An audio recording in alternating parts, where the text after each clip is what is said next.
Hello friends, I want you all to join me as we solve this question on bearing. Here we are asked to find the bearing of point A from B and also the bearing of B from A. This is point A, this is point B. And finding the bearing of point A from B is simply finding the angle from here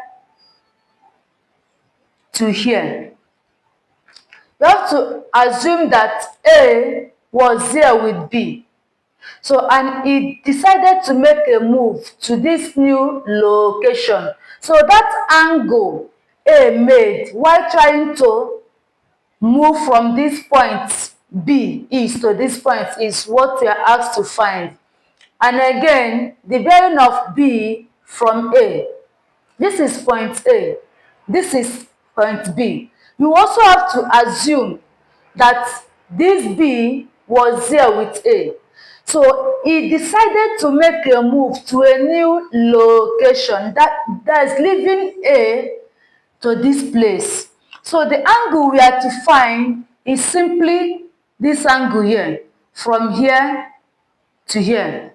Is what we have to find. So let's continue. Let's move into solving it. In finding the bearing of point A from B, that is this angle, we are simply using sum of angles at a point, which is equals to what? 360. So in order to find here, we are to remove this angle from this. So we're going to have 360 minus 35, giving us 325 degrees. Therefore, the bearing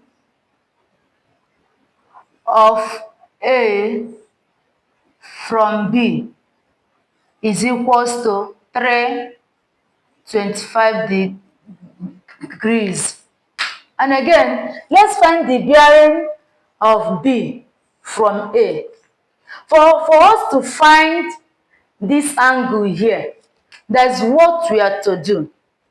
You trace this line down. Now, this angle here is equals to this angle here. Reason alternating angles are equal. Alternating angles are equal. So here is equals to 35. And finding this angle, we are using sum of angles on a straight line, which is equals to 180. So here we are going to have 180 minus 35, giving us 145 degrees. Therefore, the bearing of B from A is equals to 145 degrees. So this is how to find the bearing of any point. Whenever you ask to find the bearing, it's simply the angle. The angle, okay?